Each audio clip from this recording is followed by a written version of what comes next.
Hi, friends. Do you remember where we are in the story? The giant peach has made it all the way to New York City. Unfortunately, everyone thinks that it's a bomb, and they've set off the alarms. Come on, centipede, bite through the first string, James ordered. The centipede took one of the silk strings between his teeth and bit through it. And once again, but not with an angry cloud man dangling from the end of the string this time, a single seagull came away from the rest of the flock and went flying off on its own. Bite another, James ordered. The centipede bit through another string. Why aren't we sinking? We are not sinking. No, we're not. Don't forget the peach is a lot lighter now than when we started out, James told them. It lost an awful lot of juice when all those hailstones hit it in the night. Cut away 2 more seagulls, centipede. Ah, that's better. Here we go. Now we're really sinking. So if you remember, they want to sink so they can get down onto the ground. Yes, this is perfect. Don't bite any more, centipede, or we'll sink too fast. Gently does it.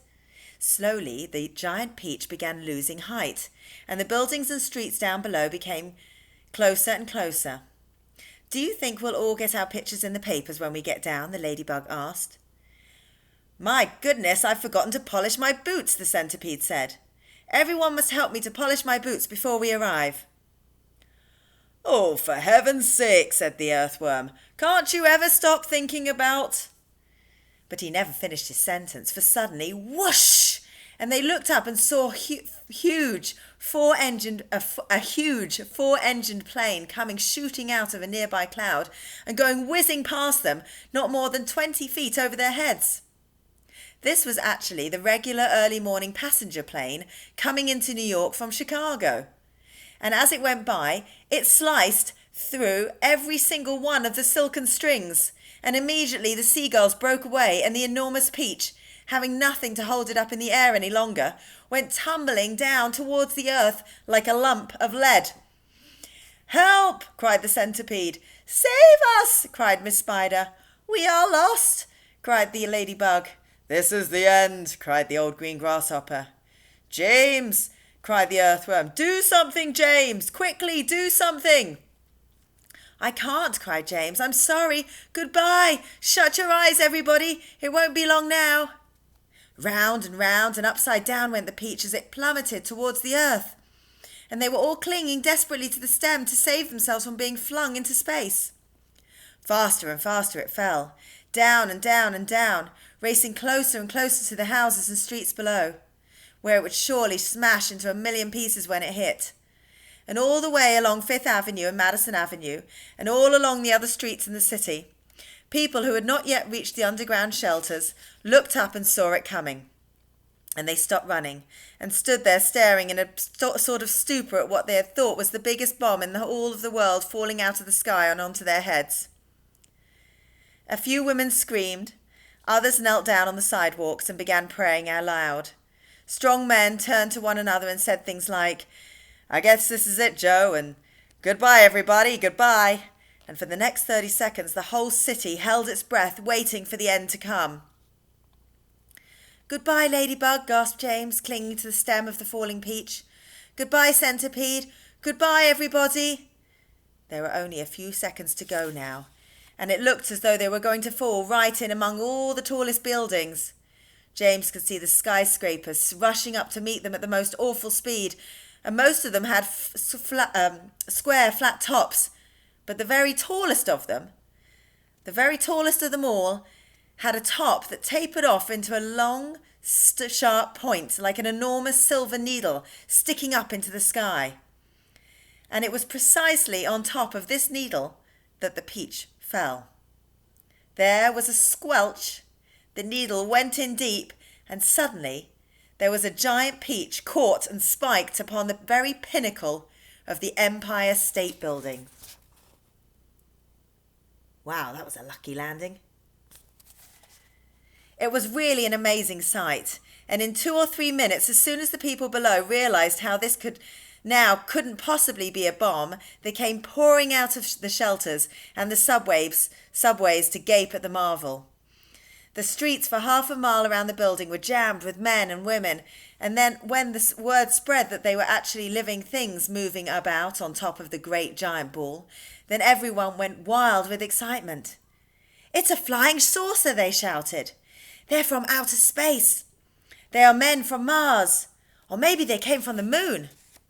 And a man who had a pair of binoculars to his eyes said, "They look pretty peculiar to me, I tell you that." Police cars and fire engines came screaming in from all over the city and pulled up outside the Empire State Building. 200 firemen and 600 policemen swarmed into the building and went up the elevators as high as they could go. Then they poured out onto the observation roof, which is the place where tourists stand when they go to visit the Empire State Building, just at the bottom of the big spike. All the policemen were holding their guns at the ready with their fingers on the triggers, and the firemen were clutching their hatchets. And from where they stood, almost directly underneath the peach, they couldn't actually see the travellers up on top. "Ahoy there!" shouted the chief of police. "Come on out and show yourselves." Suddenly the great brown head of the centipede appeared over the side of the peach. His black eyes, as large and round as two marbles, glared down at the policemen and firemen below. Then his monstrous, ugly face broke into a wide grin. The policemen and all the firemen all started shouting at once. "Look out!" they cried. "It's a dragon!" "It's not a dragon, it's a wampus." "It's a gorgon." "It's a serpent." "It's a proc." "It's a manticore." 3 firemen and 5 policemen fainted and had to be carried away. "It's a snarswanger," cried the chief of police. "It's a wangdoodle," yelled the head of the police department. The centipede kept on grinning. He seemed to be enjoying enormously the commotion that he was causing. "Now, see here," shouted the chief of police, cupping his hands to his mouth. "You listen to me. I want you to tell me exactly where you've come from." "We've come from thousands of miles away," the centipede shouted back, grinning more broadly than ever and showing his brown teeth. "There you are," cried the chief of police. "I told you they came from Mars." "I guess you're right," said the head of the fire department. At this point, the old green grasshopper poked his huge green head over the side of the peach alongside the centipedes. 6 more strong men fainted when they saw him. "That one's an oink," screamed the head of the fire department. "I just know it's an oink." "Or a cockatrice," yelled the chief of police. "Stand back, man. It may jump down on us any moment." "What on earth are they talking about?" the old green grasshopper said to the centipede. "Search me," the centipede answered, "but they all seem to be in an awful stew about something." Then Miss Spider's large, black, murderous-looking head, which to a stranger was probably the most terrifying of all, appeared next to the grasshoppers. "Snakes and ladders," yelled the head of the police department. "We are finished now. It's a giant scorpula." "It's worse than that," cried the chief of police. It's a vicious knid. Oh, look at its gruesome face."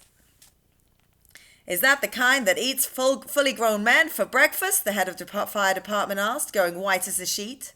"I'm afraid it is," the head of the fire department answered. Sorry, the head of the police answered. Oh, please, why doesn't someone help us to get down from here?" Miss Spider called out. "It's making me giddy."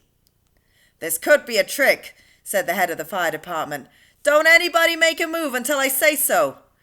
"They probably got space guns," muttered the chief of police. "But we gotta do something," the head of the fire department announced grimly. "About 5 million people are standing down there on the streets watching us." "Then why don't you put up a ladder?" the chief of police asked him. "I'll stand at the bottom and hold it steady while you go up and see what's happening." "Thanks very much," snapped the head of the fire department. Soon there were no less than 7 large, fantastic faces peering down over the side of the peach. The centipedes, the old green grasshoppers, Miss Spiders, the earthworms, the ladybugs, the silkworms, and the glowworms. And a sort of panic was beginning to break out among the firemen and policemen on the rooftop. I'm just going to show you a picture of them and the men that have fainted. Then all at once the panic stopped, and a great gasp of astonishment went up all around. For now a small boy was seen to be standing up there beside the creatures. His hair was blowing in the wind, and he was laughing and waving and calling out, "Hello! Hello, everybody!" For a few moments the men below just stood and stared and gaped. They couldn't believe their eyes. "Bless my soul!" cried the head of the fire department, going red in the face. "It really is a little boy, isn't it?" "Don't be frightened of us, please," James called out. "We're so glad to be here." "What about all the others beside you?" shouted the chief of police. "Are any of them dangerous?" "Of course they're not dangerous," James answered. "They're the nicest creatures in the world. Allow me to introduce you to them one by one, and I'm sure you'll believe me. My friends, this is the centipede, and let me make it known. He is so sweet and gentle that, although he's overgrown, the Queen of Spain again and again has summoned him by phone to babysit and sing and knit and be a chaperone. When nurse is off and all the royal children are all alone." "Small wonder," said the fireman, "they're no longer on the throne." "The earthworm, on the other hand," said James, beginning to expand, "is great for digging up the land and making old soils newer. Moreover, you should understand, he would be absolutely grand for digging subway tunnels and for making you a sewer." The earthworm blushed and beamed with pride. Miss Spider clapped and cheered and cried, "Could any words be truer?" "And the grasshopper, ladies and gents, is a boon in millions and millions of ways. You have only to ask him to give you a tune, and he plays and he plays and he plays. As a toy for your children, he's perfectly sweet. There's nothing so good in the shops. You've only to tickle the soles of his feet, and he hops and he hops and he hops." "He can't be very fierce," exclaimed the head of all the cops. "And now, without excuse, I'd like to introduce this charming glowworm, lover of simplicity. She is so easy to install on your ceiling or your wall." There's James presenting the grasshopper and the glowworm. And although this smacks a bit of eccentricity, it's really rather clever, for thereafter you will never, never have the slightest need for using electricity. At which no less than 52 policemen cried, "If this is true, that creature'll get some fabulous publicity." And here we have Miss Spider, with a mile of thread inside her, who has personally requested me to say that she's never met Miss Muffet on her charming little tuffet, and if she'd had, she'd not have frightened her away. Should her looks sometimes alarm you, then I don't think it would harm you to repeat at least 100 times a day, "I must never kill a spider. I must only help and guide her," and invite her in the nursery to play. The police all nodded slightly, and the fireman smiled politely, and about half a dozen people cried, "Hooray!" And here's my darling ladybug, so beautiful, so kind. My greatest comfort since this trip began. She has 400 children, and she's left them all behind, but they're coming on the next peach if they can. The cops cried, "She's entrancing," or the firemen started dancing, and the crowds all started cheering to a man. There's the ladybug. "And now the silkworm," James went on, "whose silk will bear comparison with all the greatest silks there are in Rome and Philadelphia. If you would search the whole world through, from Paraguay to Timbuktu, I don't think you would find one bit of silk that could compare with it. Even the shops in Singapore don't have the stuff, and what is more, this silk had, I'll have you know, the honour not so long ago to spin and weave and sew and press the Queen of England's wedding dress. And she's already made and sent a waistcoat for your president." "Well, good for her," the cops cried out, and all at once a mighty shout went up around the Empire State. "Let's get them down at once, why wait?" 5 minutes later, they were all safely down, and James was excitedly telling his story to a crowd of flabbergasted officials. And suddenly, everyone who had come over on the Peach was a hero.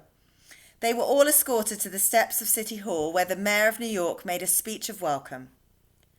And while he was doing this, 100 steeplejacks, armed with ropes and ladders and pulleys, swarmed up to the top of the Empire State Building and lifted the giant peach off the spike and lowered it to the ground. Then the mayor shouted, "We must have a ticker tape parade for our wonderful visitors."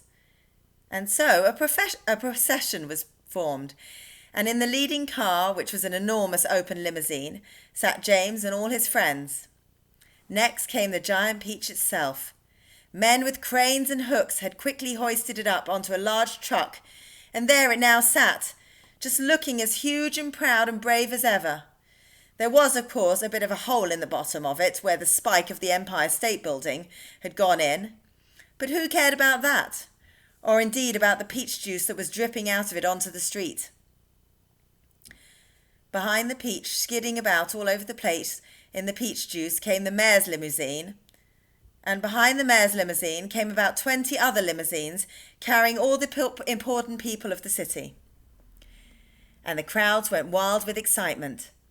They leaned out of the windows of the skyscrapers, cheering and yelling and screaming and clapping, and throwing out bits of white paper and ticker tape.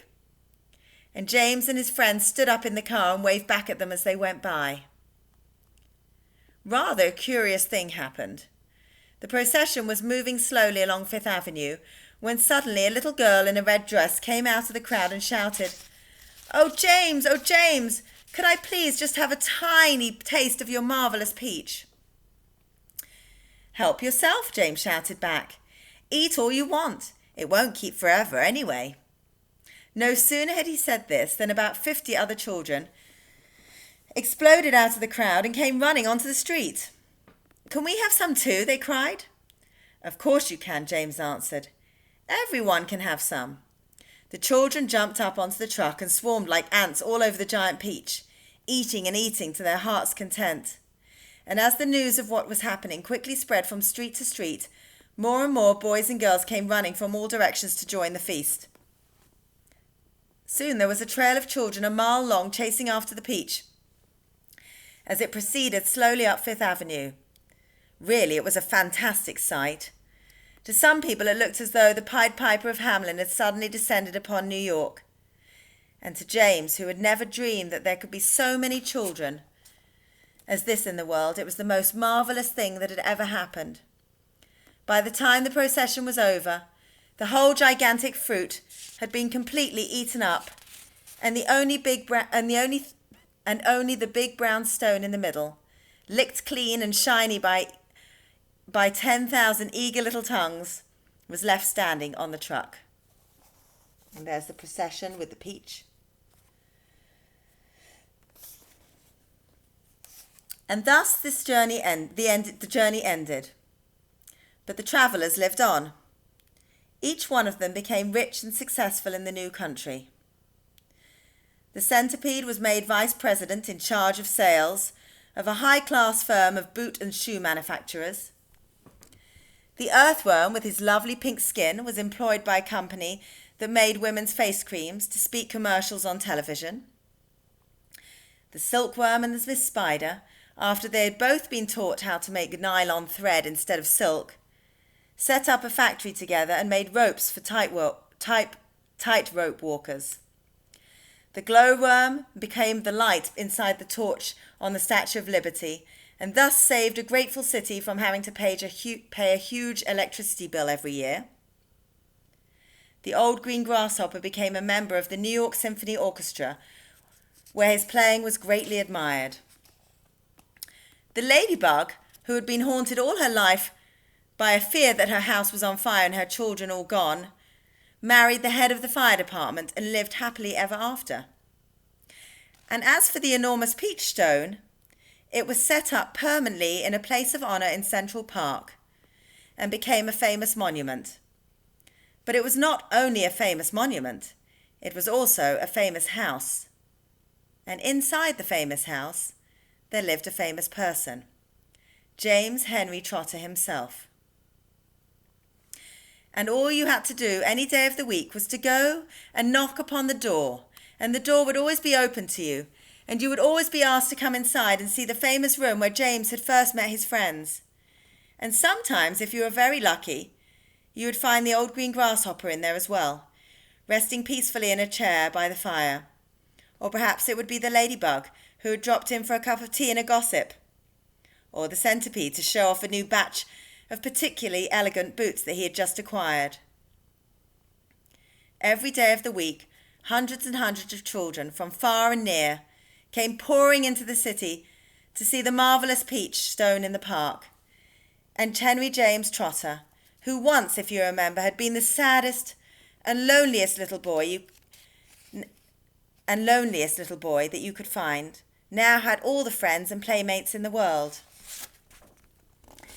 And because so many of them were always begging him to tell the story of his adventures on the peach, he thought it would be nice if one day he sat down and wrote a book.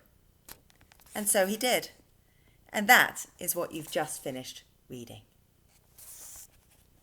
I hope you enjoyed it. It's one of my favourites. And Roald Dahl wrote so many books. There's so many to explore and discover. So I hope you keep reading them. Bye.